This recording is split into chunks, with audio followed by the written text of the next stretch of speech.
Retour aux choses sérieuses. Voilà, il nous faut à présent revenir à la dure réalité qui prévaut dans ce charmant pays. On s'était cru trop beau et les meilleurs du continent.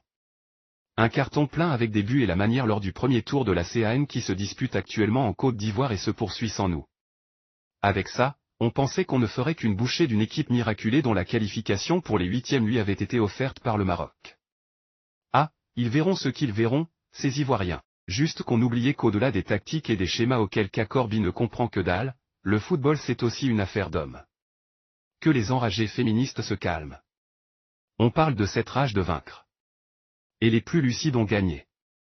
Tant pis pour ceux qui voulaient faire de cette CAN un fonds de commerce électoral.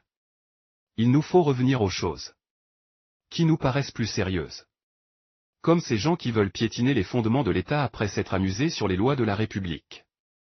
Ils veulent ainsi faire entendre des magistrats soupçonnés d'être des corrompus. On aimerait bien savoir qui sont les corrupteurs et qui a intérêt à corrompre. Pour le moment, c'est la magistrature qui est secouée avec la complicité de certains acteurs de la politique. Vous pouvez deviner qui tire les ficelles. Vous vous attendiez à ce que je vous le souffle. Voyons. Une tâche que l'on recensera dans le bilan immatériel. Et encore, c'est dans une assemblée de l'armée mexicaine que le chef a décidé de libérer des jeunes dont le tort a été d'avoir participé à des manifestations non autorisées ou d'avoir fait des publications jugées subversives par un pouvoir qui nous a ramenés à l'époque des dictatures staliniennes. Le même qui nous cause d'une séparation des pouvoirs.